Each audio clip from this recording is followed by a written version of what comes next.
our revenue went down to almost zero. Yeah, almost zero. Rising from the ashes story. What was the one advice over your career that you're glad you didn't listen? To build a product, very important, necessary. But how to sell the product is also another really crucial and challenging factor. So do you think you're successful now? AI adaptive learning is the future. Squirrel's rise has been fueled by China's relentless academic pressure, where success in the national college entrance exam can define an entire career and shape social mobility. Today, Squirrel Ai is among China's best-known learning brands, with over 3,000 centers run by franchisees who are often parents and loyal customers of its products, and 1.2 million students subscribing to its content. As Squirrel Ai plans to expand into the US and eyes a 2027 IPO, could China's education experiment become a global blueprint? I spoke to Joleen Liang, co-founder and CEO at Squirrel Ai. We talked about the company's darkest moment when it was deeply indebted due to a nationwide policy change, how they pivoted and survived and thrived, and how she leads as the only female executive at the top. This is Asia Tech Lens.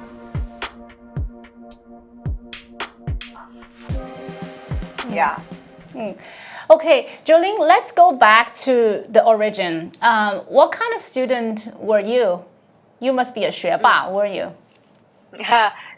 Unfortunately, not really. I wasn't a really top student in school before college. Yeah. And in the university, what did you study? Now you're a PhD. You're Dr. Liang, aren't you? Yes. My PhD is in intelligence science and system. And before that, my master and my bachelor wasn't in this area at all.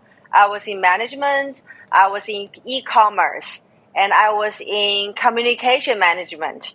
Because I thought, building a company is not only AI, right? We run a company, we need different aspects. So we need to train different abilities. So I think I feel really appreciated that I chose management and I chose communication management in the past years. So I know how to communicate with people, how to communicate with investors, with my colleague, and even with the market, with the parents, with our distributors, franchisees. It's so important to know how to sell the product.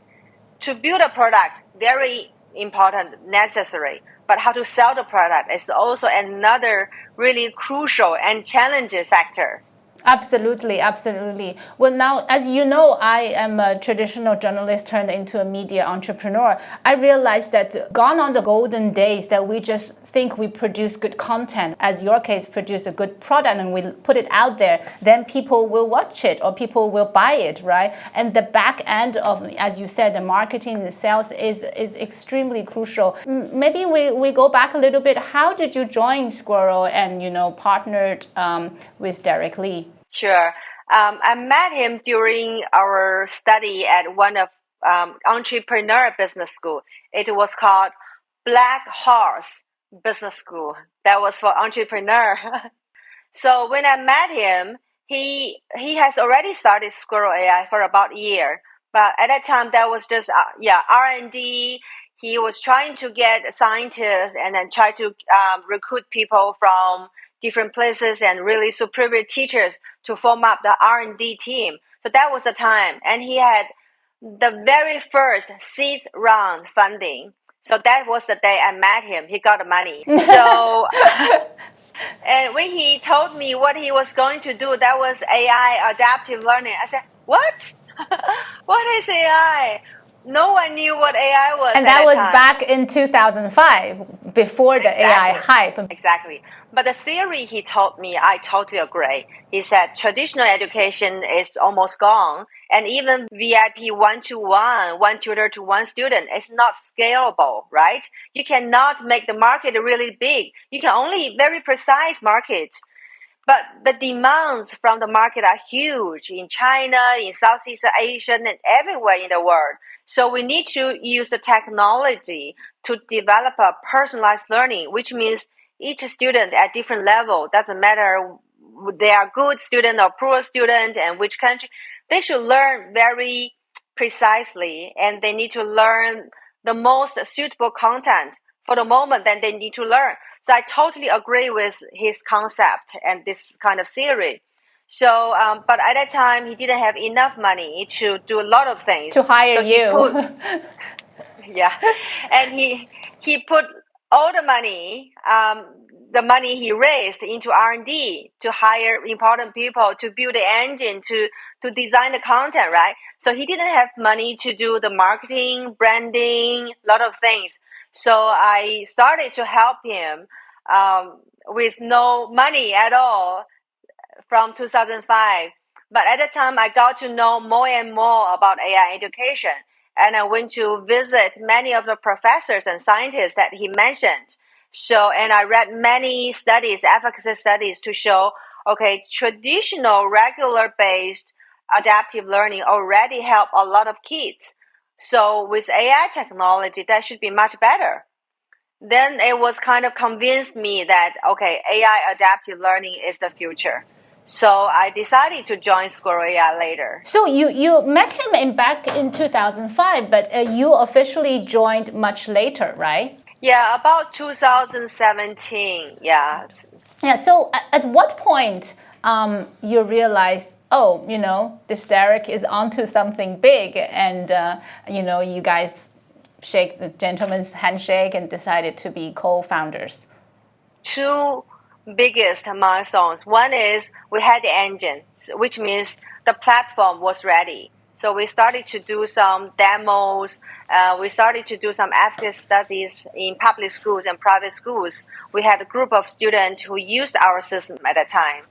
And then the results show that, okay, they gain better results and their scores are higher than traditional teachers' learning group.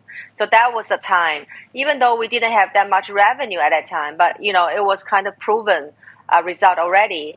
And another point is we need to do rebranding. So before Squirrel AI was not called Squirrel AI. It was called a Chinese character like this, very similar to X. It's called Yi. So that was called Yi Xue. But we wanted to do rebranding. So I gave the name Squirrel AI. So we were about to do a conference and promotion in a new name. That was the turning point. Really, really starting to, grow faster. So that was the point I decided to join.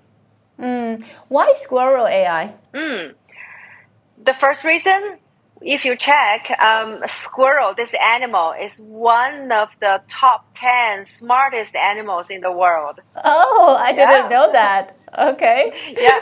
And the second, it's cute, easy to remember, and kids love squirrel. It doesn't hurt any people. And third is kind of the meaning behind it. Squirrel loves bite hard things, right? The nuts, really hard. They love to bite hard things, and they don't want to give up. They have to get it, right? So it means, okay, students need to study hard, never give up, and always try harder. So what was so that you had some early, you said you had some early success, and then how did, in the scale, period of time, what happened? And then you guys are one of the largest in China and now, going global. So tell us about the scaling journey. The scaling journey, I would say the results. It's always the results. So when we had efficacy study, the very first efficacy study, which was done in 2017. Yeah, 2017. And that was the very first AI study versus human teaching competition.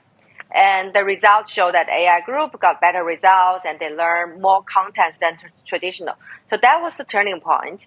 And later we had more and more. Now we have almost more than 100 efficacy studies.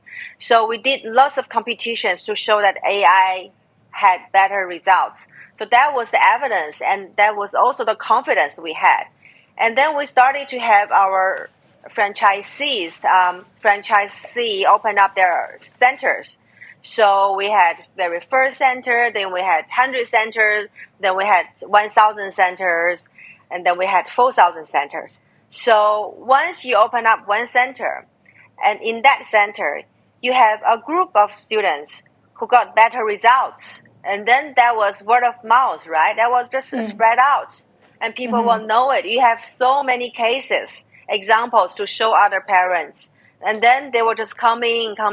So we didn't spend lots of money on marketing or branding, but we did this kind of case spread out, word of mouth, and people can tell each other. So our marketing expenses are pretty low, but the results are good. So why is that? Because the results of the students got better. So when I say results, people always ask, is that just the scores? Not only scores, but the scores are the most important, right? And then that's measurable. That's true, measurable result, right? You can say I'm a cool kid, Exactly, but you can't measure cool. But you can say I'm a good student and have good grades. Exactly. When you increase your score from 30 to 70, from 40 to 90, of course, that's the results. And another aspect of the results will be some students, they were really offensive to study. They didn't want to study. They were kind of the bad kids in schools. And they were the bad kids at family. And their parents probably always blame on them, and teachers didn't like them, right? There are a group of those kind of students. When you see they started to love learning, they thought, okay, I love to go to that center. I love to use the system.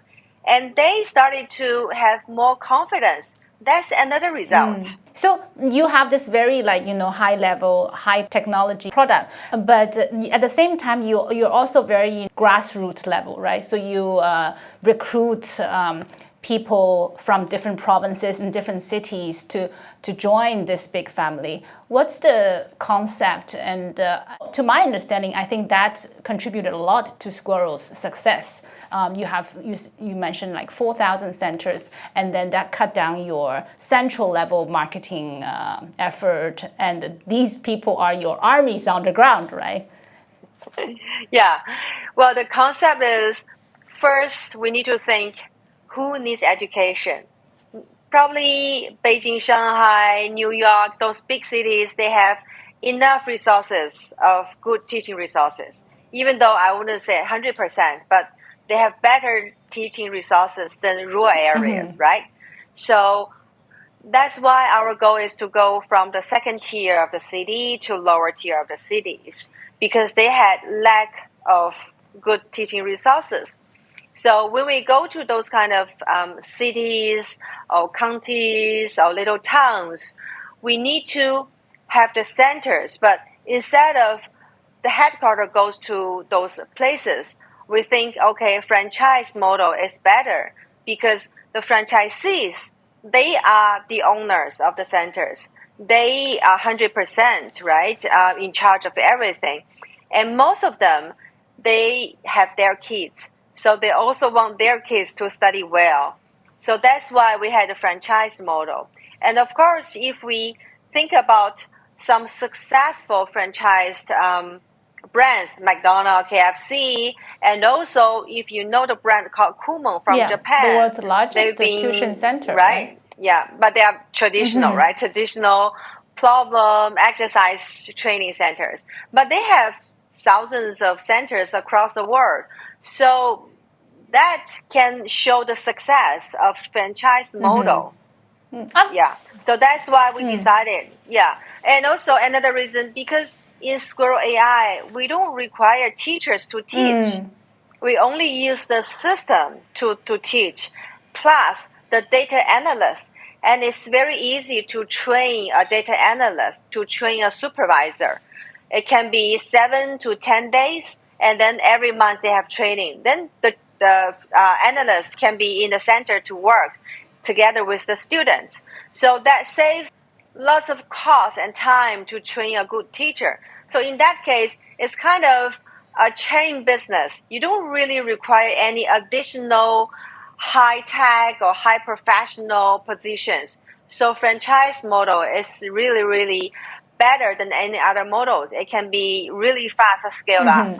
But is there concerns that because the learning in the center is in front of a screen? Because I know, as you going global, a lot of the Western elites, parents, they want to reduce screen time for their kids, right? So Derek always say that I want the kids to be addictive to Squirrel AI. But addictive to screen is not necessarily music to Western parents' ears. Yeah, I think we need to clarify this kind of addicted. When we say addicted, it doesn't mean you spend 10 hours study a day. That doesn't mean addicted. Addicted is high effective and high efficient. So if you spend 1 hour of study on screen a day and you are addicted to it, and you gain a lot of information, content, you master those knowledge, and you train your abilities, and then you have your scores or motivations or abilities increase, then that's really, really good result, right? So when we say addicted, that means addicted. Because by AI adaptive engine, it's really precise and it saves time. So that's the word I use, effectiveness and efficiency. Is that one of the reasons that you want to also, spread out all these centers and to add that brick and mortar system, human machine in the loop? Is that why? Yeah, that was one reason. And we still want to encourage students to have social connection and communication with other friends as well. Like my daughter, when she was in China, she just said, "Mom, can I go to the center, please? Because I love to study over there. I can have delivery food with my friends and I can play games with my friends. But if I stay home, I just learn by myself. It's so boring." Right. That's another reason. So it fosters a community for them. Now, education is highly regulated and culturally sensitive. We all know in China there had some regulatory change, the Shuangjian back in 2021. That must be the darkest time for your business, wasn't it? Yeah, it was. That was in 2021. So our revenue went down to almost zero. Yeah, almost zero. And we did a pivot. So the good thing is the pivot was successful. That's why we are here together, right? So it's a so rising from the ashes story.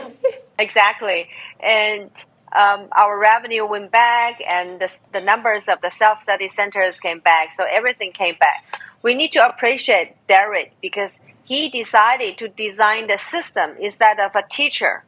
So this AI engine got us to do this pivot successfully. But the other traditional education companies or internet-based education companies, they couldn't do the pivot because they didn't have this engine. They didn't have the product because most of them, they used human teachers. It was banned, so they couldn't do the pivot. Only we did a very, very, very dark time. Yeah. I'm sorry, but people love this kind of stories. If I may, dig in a little deeper. How long was that down period for you? And what the struggle was, cash flow, and how did you, come up? Because the system was already in place before, right? So when that happened, that means all the centers have to go. So everything has to back online. So how long did that take? And I think the pivot was about 2 years. That was the hardest time we had. And at the beginning, before the policy, we had the centers. We don't call them self-study centers. They are kind of tutoring centers. But however, at the time, we had the online system already, but it wasn't embedded into the tablet. And we talk about at the beginning, people didn't know what AI was, right? So at that time, even though our company was an AI company and the system was an AI adaptive learning system, but first of all, teachers or tutors, they didn't understand what was AI. So even though there was a system, they still love to teach students. So they work together with the system. I would say 20 to 30% of the tutors in the center, they teach. but 70% or 80% the student use the system to learn. So it was kind of two teachers. One was human teacher, one was AI teacher. Second reason, parents couldn't really accept just self-study learning with a system without a human teacher, because at the time no one knew what AI was, right? So that was really, really hard for our marketing to tell the parents, to tell the teachers, hey, do not teach, you should use a system. That was very hard. So we decided, okay, our marketing strategy, our product strategy should be teachers teach for 20% and students use for 80%. So that wasn't 100% pure self-study center at that time. So, but even though our company, we designed a system, our goal was 100% taught by the system. That was our goal. And it could teach the student 100% by the system only, but because of, the habits. So we still had human teachers. That's why when the policy came, our centers, our franchise centers, they were still considered as traditional tutoring centers because they did have teachers to teach. And the license they had was tutoring center. So based on the policy, all of them had to close down. Because they closed down, they couldn't purchase any products from us. So our headquarters, the revenue went down to zero. And because they have some prepaid services and learning accounts before the policy, we should give back those money to our franchisees. That's why we had a debt. The debt was huge, and we couldn't pay back all the debt at that time. It was 900 million RMB or something? Yeah, right. Yeah, you got all the numbers. I was like, oh, wow. Okay. Derek and Joleen must be not sleeping at that time. Yeah, that was huge debt. The good thing is, even though we were not 100% if we could be successful again or not, but our franchisees, they were really, really confident about this product, about the team.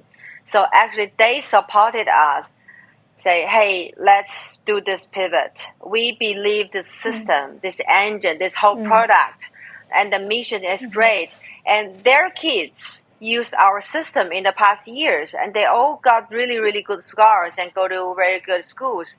And they help other students as well. And they were profitable at that time.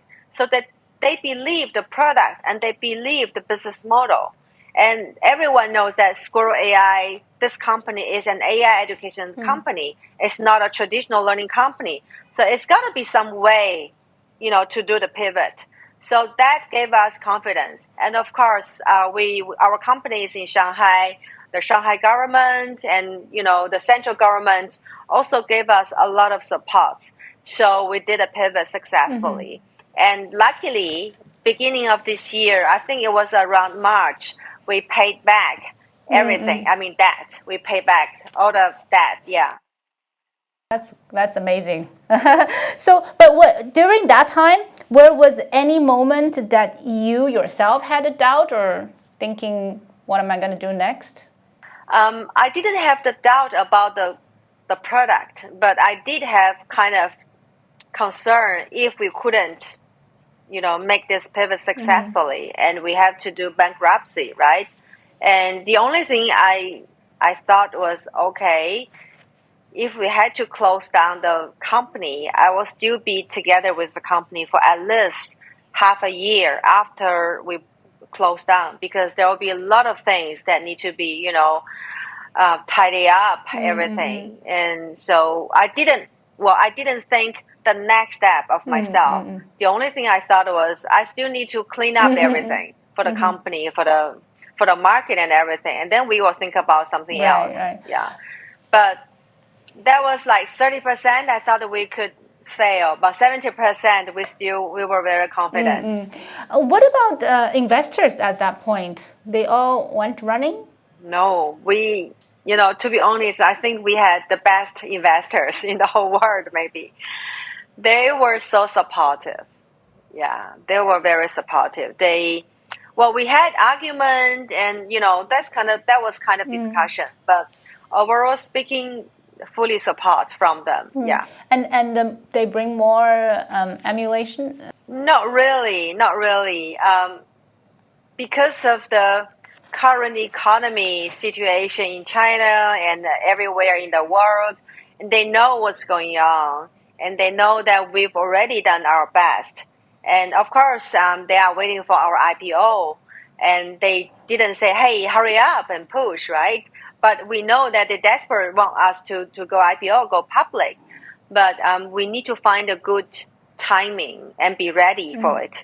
IPO is not a goal, right? We need to get good increase and then to show the market and the expansion trend, and then that's the good timing. So yes, they want us to move faster, but they are still patient. Right. After the IPO, what do you plan to do with the public funds raised? Two parts. One is, of course, the market expansion. That's the most important thing, that we need to build different contents in different markets, and then we can get our revenue and centers grow up. And the other thing is, of course, still R&D. R&D is the continuous investment that we've been doing, at least 30% of our revenue every year, and even 50% of the revenue. That's the most important thing we need to spend money, and that's Derek's strategy, and we all agree. Otherwise, we couldn't do the pivot, and otherwise we couldn't do the market expansion internationally. So R&D is still another big investment. Now, Joleen, you are in charge of the U.S. market expansion. How long has it been in the U.S. market, and what kind of feedback and lessons learned? And usually people go for like an easier, like the Southeast Asia. You guys go to the most difficult market first. The reason we want to go to U.S. market, a few reasons. The first is, when we found this company together, our goal was not only one market. Our goal was international market already. So at that time, the scientists and even some designers, they are all from U.S. So the basic foundation, the concept, the structure of the engine and everything, the algorithm, was built on the basis of international market. And of course, U.S. was one very important factor within the whole engine, the ecosystem. So U.S. has always been our second market apart from China. And the second reason is, U.S. has pretty good education background, even though we know some negative stories, but overall speaking, everyone wants to go to U.S. for education, right? For college, for high school, and they are good. They have English base, and they have different creativity and knowledge, and everything was pretty pioneer, I think, in the whole world. So of course, we need to be at the very top level of everything. So China, of course, is one of the toppest, and U.S. will be another one. So we need to have both countries market and branding contents ready. Then we will be on the toppest, probably the number one in the whole world. Then at the time when we go to other countries, it will be much, much easier for us, because we will be on a higher level, higher point to go to other cities, other countries. That will be much easier for us. So, and then we will be able to have the English version with English contents and Chinese version with Chinese contents. Then there will be many demands from Southeast Asian countries. They will need these two parts. So, and then we will have them ready. And of course, we can do content localization if the country wants to have their local contents. So there will be two major contents from two major countries, plus their local countries' localized contents. So that's the strategy.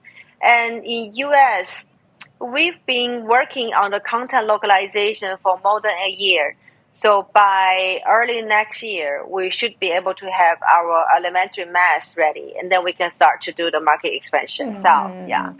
Now, you speak at a lot of international platforms, and you meet ministers of education from a lot of countries. What kind of feedback do you hear from them? Do you think they are embracive of using AI in their local markets? Oh, yes, absolutely. From Asia, from Africa, from Europe. I think all the ministries in different countries, they are desperately they want to adopt AI technology to their classrooms, to their students, the teachers, and supplementary tutoring as well. Because AI is the big trend already. They don't want to be left behind. And secondly, everywhere they have one big problem is it's so hard to train and educate really, really good teachers. That takes longer time than they expected. And it's so hard to control and manage teachers. But of course, teachers, they are really, really hardworking. We still want the teachers to bring better quality of teaching or content to the students, right? So they have to educate the teachers. But how to educate the teachers? If the teachers know how to use AI learning or AI teaching system or some platform, that will save time. It will help the teachers. So all the ministers I've met, they really want to learn from China, to be honest, because China is really going beyond many other countries in AI education.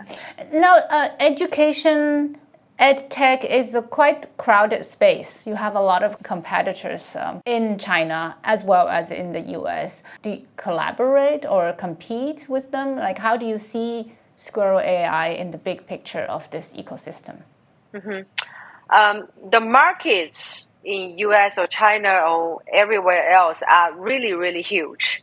So once we join this market, it doesn't mean that the other brands, they will have less revenue. I think we will just absorb more revenues together from other traditional way of teaching or traditional way of learning.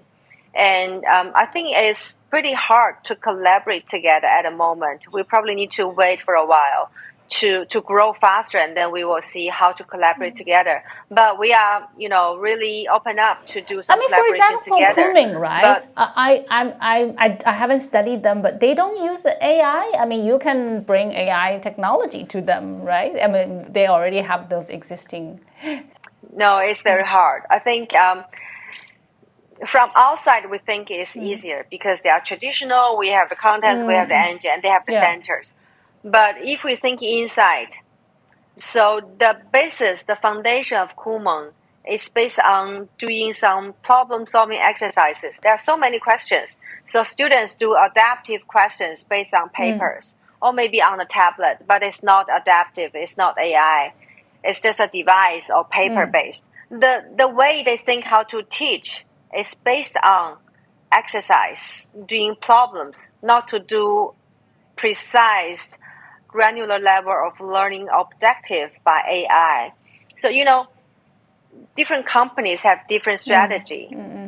And it's very hard for them to accept 100% to some new technologies. So I wouldn't say that's not possible, but if we started from there, that would take longer time. Lastly, I want to talk a little bit about your leadership skill and working with co-founder, because I know in the startup people, co-founders, it's like a marriage, right? It's there are ups and downs. There must be quarrels and disagreement. Like, how do you've known Derek for a long time? How do you complement each other? Well, I think I use the strengths of being a female. Of course, I am strong, but I don't have to be very strong to the guys because they are stronger than me, right? So I think some female leaders, they tend to be really tough and strong in the company to show that, hey, I'm stronger than you. But I think I didn't use that strategy because I tried. I wasn't successful. So you beat water. You beat them. You are right. Exactly. I didn't have to. So we cherish each other. And now sometimes we do compromise to each other. But if I am stronger in this topic, then I lead. I'm the person to say yes or no. Even though three of you didn't agree with me, but we have something in common that, okay, I'm leading. so you listen to me. I will make the final decision. And they will say, yes, Joleen, okay, you do it. Same to them. So how do you allocate the domain? What's your domain?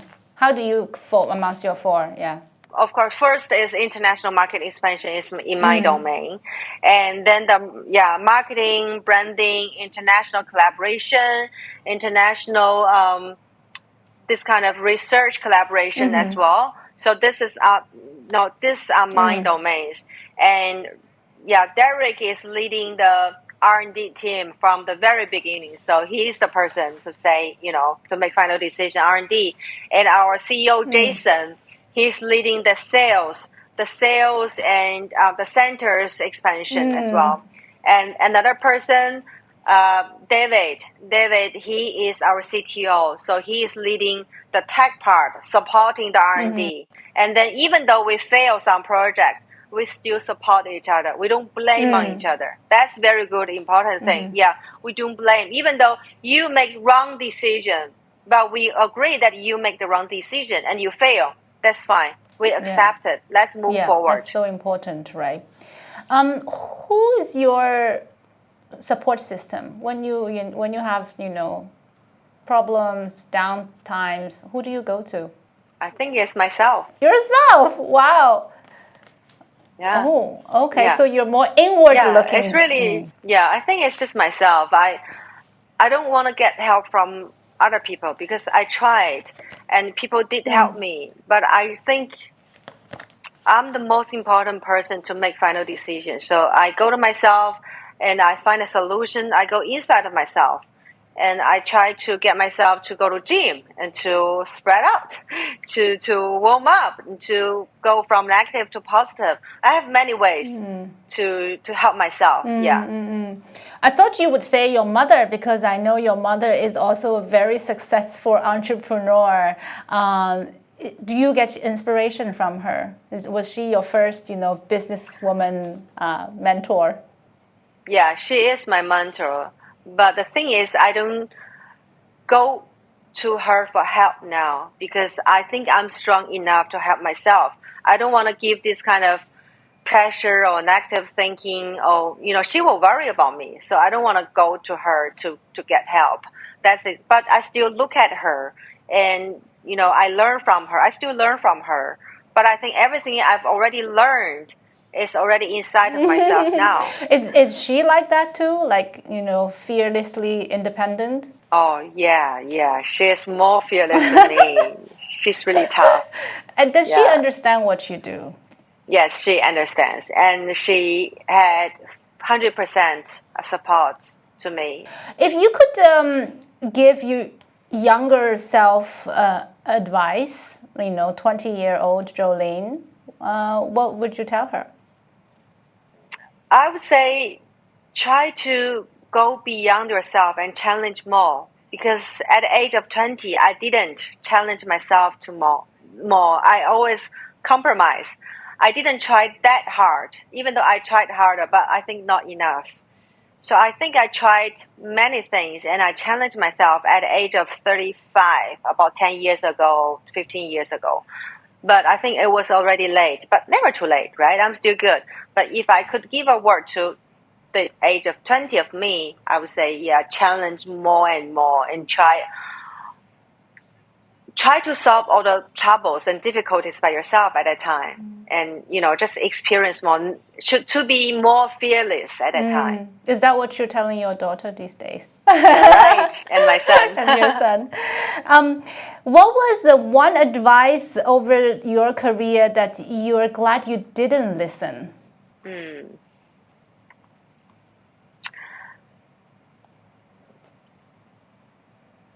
Something like, you should try to go the same pathway that someone else has already gone.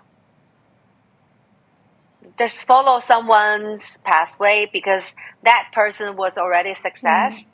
And you should follow and then you will be successful. So I think I didn't listen this kind of thing. It's so Chinese, right? We're so used to follow, you do this, you go to this university, but then what? So you said that then what, right? So do you think you're successful now? What's success in your definition? Yeah, I think I'm very successful. That's why I'm really satisfied with myself, even though I still have many difficulties and troubles, right? First, I have a great company, a great team, and we still have brighter future, and there's a long way to go.